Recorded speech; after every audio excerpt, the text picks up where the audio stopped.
Hey, I'm Dr. Priyanka Venugopal, and you're listening to Weight Loss for Unstoppable Moms, Episode 11, Stress, Rest, and Relax with Food. Today's episode is going to break down one of the fundamental reasons you aren't already at your ideal weight. This is going to shed light on one of the root causes that drives patterns of overeating, overdrinking, and overconsuming. Just knowing this information is going to be a game changer. If you want to reach your ideal weight and create lightness for your body, you need to have simplicity, joy, and strategic decisions infused into your life. I'm a physician turned life and weight loss coach for ambitious working moms. I've lost over 60 pounds without counting points, calories, or crazy exercise plans. Most importantly, I feel calm and light on the scale and in my life. There's some delicious magic when you learn this work and the skills I'm going to be teaching you. Ready? Let's get to it. Hey, how are you? Seriously, platitudes aside, how are you feeling? How are you doing? There are so many things that have been happening in the world these past few weeks, and really these past few years have felt especially trying. But I am honored we get to meet here as a brief respite every single week and spend some time on you and your unstoppable brain. I'm here to help you unleash those inner desires so you, the ninja warrior mom, can start creating more delicious in-hand results. Because seriously, I think I'll speak for all the moms when I say we're used to taking care of the kids, the partners, the families, the work and the task list, all the planning first. And we forget we're a central and key piece of our own life. You can have the most supportive hubby or kids that are already grown, and you might love your work. But unless you're caring for you, unleashing your inner desires, it won't settle in deeply. Unleashing your inner desires to create in-hand results, this is your work for you and by you. Let's get into today's topic. The real root cause of why you aren't already at your dream ideal weight. In one word, it's emotions. Yes, it's because of how you feel or how you want to feel that you aren't at your ideal weight already. We are going to break this down in detail, and I'm going to share some tangible tips that you can walk away from just in this episode. As I've defined before, your ideal weight is simply your gravitational pull on this earth that feels dreamy and delightful for you and your body. It's unique to you, not defined by anyone or anything outside of you. This could be 5 pounds down or 50. It's no different. Mastering, understanding, recognizing, and allowing emotions is going to be the game changer for you. Because the only reason you aren't at that ideal weight is because you're eating in a way that doesn't align with the gravitational pull that you want to be at. There's no judgment and no criticism here. It's a simple and logical observation. And if you aren't at that ideal weight, it's because you're eating in a way that isn't aligned with where you want your body to be. Simply, you're overeating. What is overeating? It's eating foods when you aren't hungry. It's eating more quantity of food than your body actually needs. And it's eating a quality or types of food that don't feel comfortable in your body. Let me just repeat those 3 criteria again that define overeating. 1 is eating when you aren't hungry. 2 is eating more food than your body actually needs. And 3, eating types or qualities of food that don't feel good and comfortable in your body. So why is it that we ever actually overeat? We've touched on this in earlier episodes, but really in today's episode, we're getting to the root cause. The reason that we overeat, eat when you aren't hungry, eat more food than your body needs, or eat foods that don't feel good, is to fulfill an emotional experience. It's because we want to feel a certain way. We want to create relaxation, pleasure, and connection. We want to numb from stress, pressure, and overwhelm. We even want to just distract from simple boredom. You're eating those nachos at night or your extra large popcorn and a glass of wine because you want to feel a certain way. Trust me, I'm deeply familiar with all of these patterns because this was me for decades and still occasionally is. We have decades of this practice. It's literally programmed into you like a computer program from the youngest age. It makes perfect sense that you've become incredibly reliant on food, alcohol, and the scroll to feel a certain way. If you look around at the movies, your friends, your family, your peers, it's highly acceptable to use food to create an emotional experience. You can see those movie actresses going through a breakup in a tub of ice cream. You see that overwhelmed mom in every TV show burrowing herself in a bottle of wine. You can see scraped knees and kids' boo-boos and get them ice creams and lollipops. There's a reason the term stress and emotional eating was ever coined, because it's so prevalent. We use food as a numbing and coping mechanism to distract from stress. And this is normal because it works for a little bit, right? Of course, we've turned this into a habit because your brain is so brilliant. And remember, your brilliant brain only will ever create habits that served you at some point. So we're not hating, judging, or criticizing emotional eating here. We aren't judging or criticizing yourself for using food to create an emotional experience. But we can just notice it's something we do, and we're very practiced at it. And this episode is an invitation to do something different. Because listen, using food to create or avoid an emotional experience is keeping you stuck on the scale. And worse than that, it's keeping you reliant on food to live your fullest life. It's actually not living a full life at all, is it? Being reliant on something to live your full life? I say this because I hear this time and time again from so many working moms. You want to reach your dream ideal weight, yes, but what you really want is to feel calm and chatter-free around food. You want to live your life, go on vacation, enjoy your weekend, and get through your ninja work week without the negotiating, without the attachment of needing this, with more ease. I'm telling you, this is worth working for. It's worth this work that we're doing together because it's freeing you from this crutch. And if you want this freedom, this episode is for you. Before we get further in this episode, I want to just start by saying you can always keep it. I want you to know that if you want to keep using food to create an emotional experience, keep it. Just know that you're choosing that, eyes wide open with love and awareness. You don't have to judge yourself or villainize the food for it. You never, ever, ever need to tell yourself, I want it, but I can't have it. This thought, this sentence in your mind, I want it, but I can't have it, is the rotten core of deprivation and restriction. Tell yourself, I want it. And of course, I can always have it. But this episode is exploring, I want it, and I wonder why. It's this question, friends, I want it, and I wonder why, that we never really ask or truly answer. Because we've become so accustomed to it. It just hums in the background of our lives. We don't even notice it anymore. So asking and answering this question is going to ask you to stretch your brain just a little bit. Now, there are two simple reasons to answer this why. The very first is because we want to create a flavor of relaxation, pleasure, or connection. The second is we want to distract from stress, frustration, overwhelm, or even boredom. Today's episode is focusing on the intertwined nature of stress and relaxation. We'll talk more about pleasure and connection in more detail in a future episode, but the same principles are going to apply. We are living in a hustle, busy life, moving from task to task, wanting to optimize everything to save time and get more done. We're managing family, kids, the politics of your country, this pandemic. We're thinking about the present and the future, not just for ourselves, but for our kids and our family. And with this, when we're unconscious of our thinking, it's normal and common to slip into stress and overwhelm. And as we've talked about, we naturally want to infuse respite and relaxation.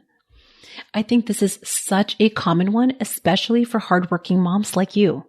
We're working hard. Of course, we want relaxation, pleasure, and connection. It makes so much sense. Part of the reason we cling to the food, alcohol, and the scroll so tightly is because we haven't developed the skill of creating relaxation, pleasure, and connection in its absence. Relaxation for most of us is a break from working. It's a pause from the hustle and the stress. And there are two factors that are working against you on the scale that we've talked about before. First, your primitive brain is being driven by its desire for pleasure and its avoidance of discomfort. And it will always, always offer you the fastest means of creating that: food, alcohol, and the scroll. And at a chemical level, stress is driving you to overeat because your body thinks you need to store resources. So why do we cling specifically to overeating? Because it's a chance to offer yourself something at the end of a hustly day, right? You've been offering to everyone and everything else in your life. Let's really think about this. How many acts of service do you really do just for you? Eating, sleeping, drinking, peeing, showering, and bathing.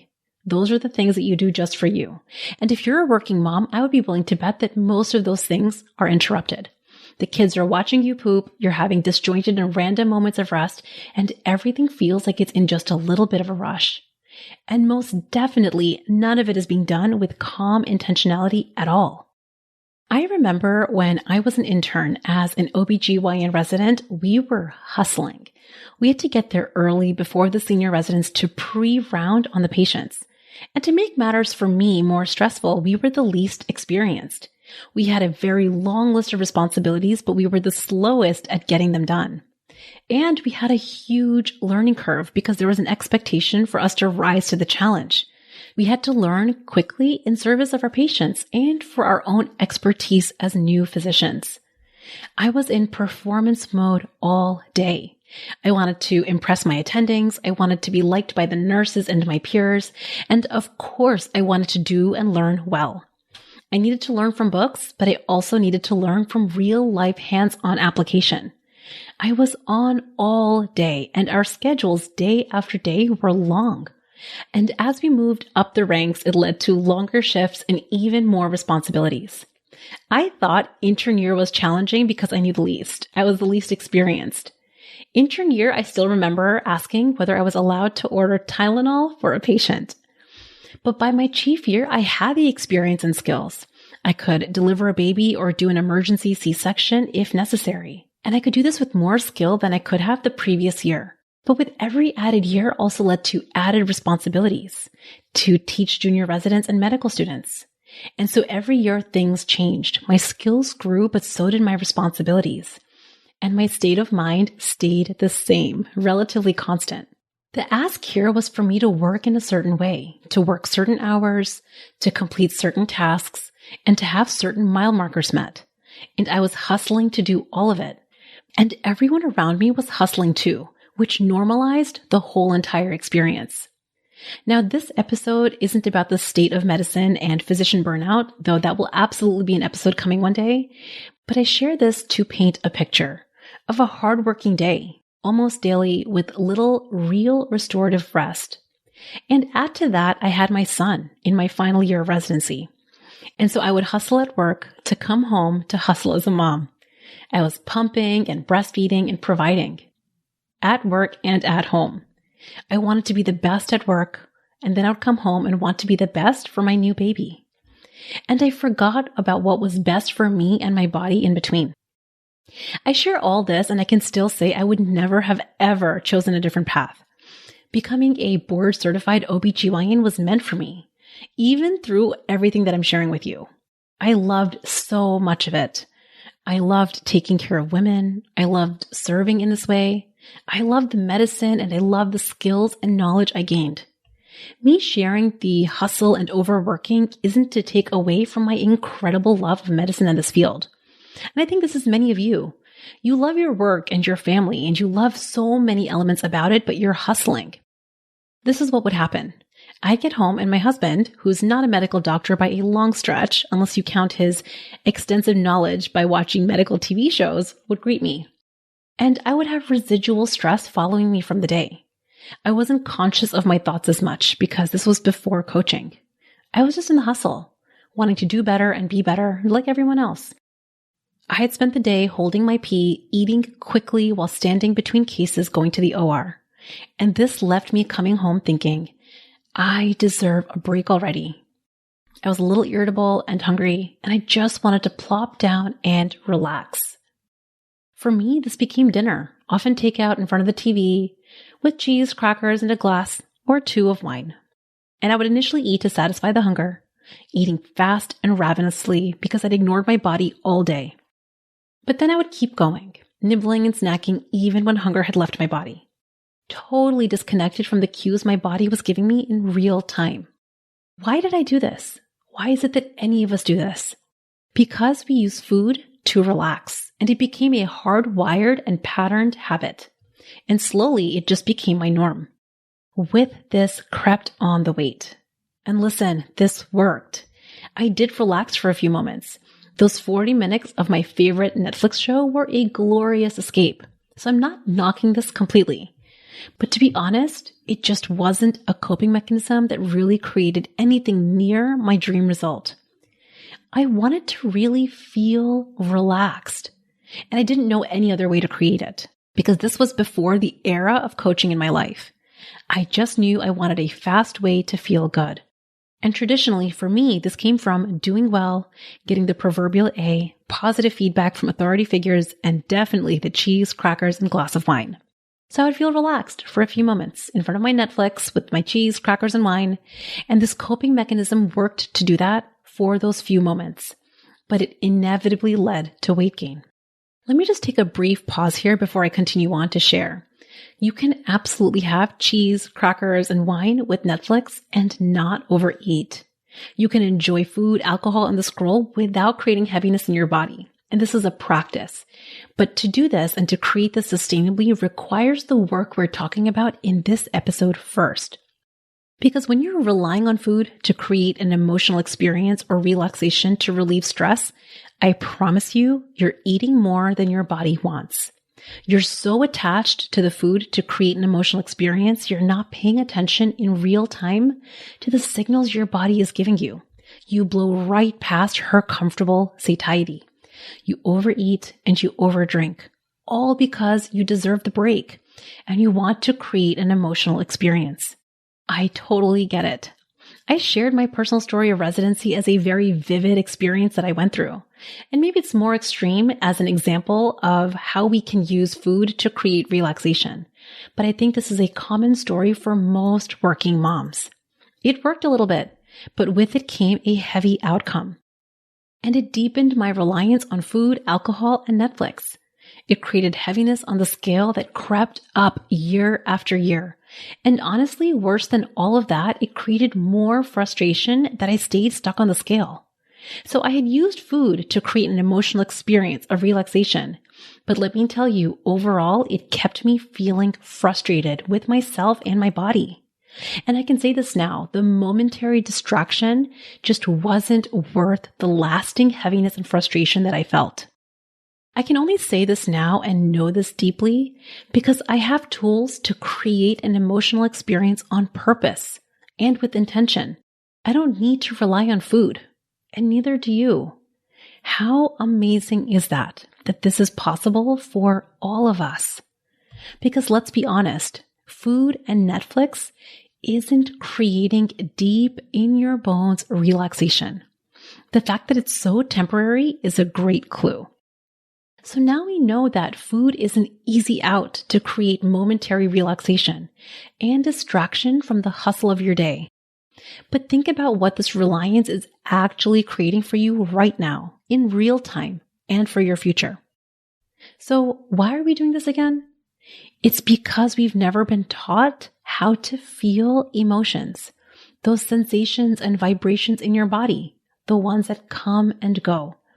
We have a want and desire to feel good, and we have a want and desire to avoid feeling uncomfortable. This is coming from long patterns and your primitive brain. So what we've done is we've put up a fight with the uncomfortable side of our human experience. We avoid, distract, numb, and circumvent with such vigor. But it's this fight, the resistance to allowing uncomfortable emotions that are natural and normal, that really creates your suffering. It's why one of the pillars of the unstoppable process centers on this, like I explained in episode 6. So today I'm sharing with you the solution. Simply stop avoiding the uncomfortable emotions that are a part of all of our human experiences. Put the battle weapons down and drop the resistance. You don't need to rush to solve, fix, distract, or numb anymore. I promise you, just dropping the resistance and the fight, you will feel so much better. Try it. You can always go back and pick up the battle weapons if you want, but just for now, give it a try and see how you feel. Do you know how much energy you expend on avoiding and distracting from uncomfortable emotions? Trust me, it's a lot more than you even realize. We've made uncomfortable emotions the villain of our story because we've been taught to do so, and we have decades of old patterning that reinforces this. So your brilliant brain has gotten to work. We overdrink, overeat, overthink, and overscroll day after day, creating even more heaviness for our minds and our bodies. Do you see how in an effort to avoid uncomfortable emotions, we actually perpetuate its cycle?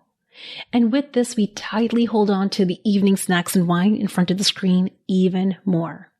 It makes so much sense that we've become reliant because we didn't have an awareness or skills to allow emotions.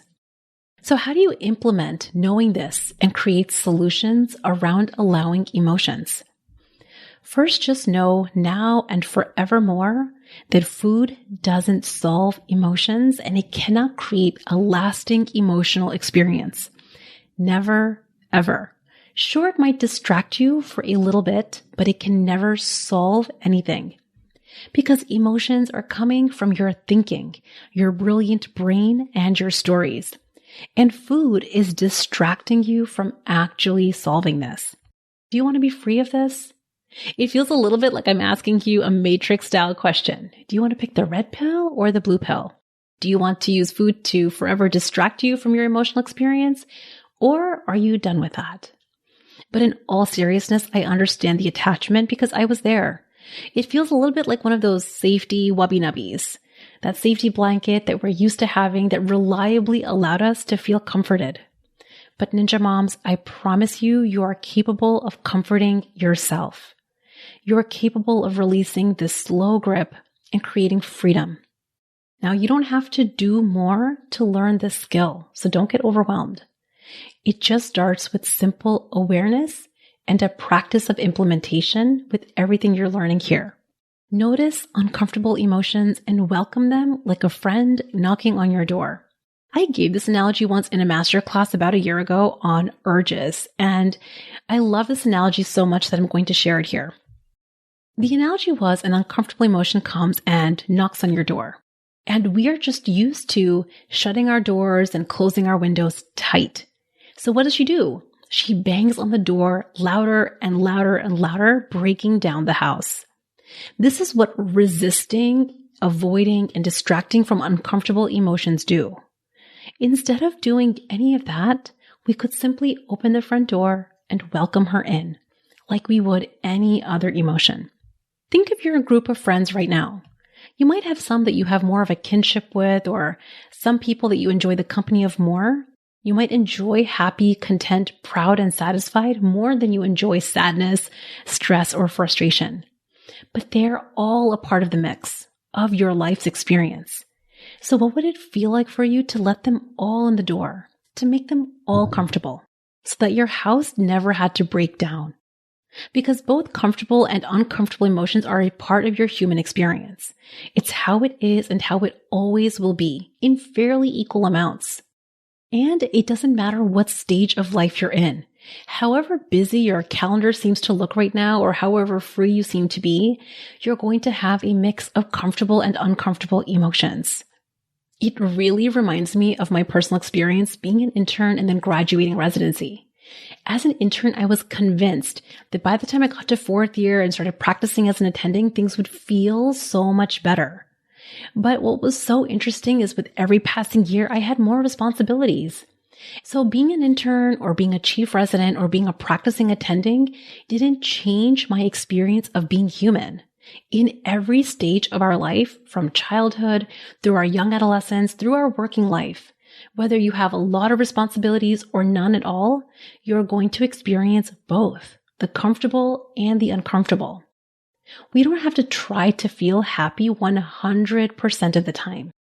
Imagine that we could accept that we would experience both sides of our emotional experience. And if you stopped fighting and dropped resistance to uncomfortable emotions 100% of the time, you could experience calm always. Can you imagine that? Happy, sad, joy, or stress in equal mix, but being calm through it all. This is how you feel better from the inside out. Learning how to think on purpose with intention and allowing yourself to welcome uncomfortable emotions is how you purposefully guarantee success in any goal you ever have, especially weight loss. So to recap, reaching your ideal weight permanently and lastingly requires this one root cause to be addressed. You don't need food to fulfill your emotional needs. You don't need it to create an emotional experience or avoid an uncomfortable one. You are safe and okay to allow space for both pleasure and stress, joy and frustration. You can allow them all in. Put the battle weapons down and know that all emotions are normal and come and go. It's always a choice to be with yourself in this human experience or to avoid it and distract from it. But really, if we're talking about living a fully unstoppable life, why would we ever want to avoid or distract from it? So here are the tangible steps that you can start taking today to really start unpacking this for you and your life. Remind yourself when you think of food, alcohol, the scroll, I want it and I can always have it. And I wonder why I do. What's the emotional experience I'm trying to create or avoid? Just these few principles are going to create a massive impact for you starting now. Listen, these are the lessons I want to pass on to my own kids. That they're going to have a life full of joy because they get to go out and create it for themselves. And they're going to stumble and hustle at times while they're working hard.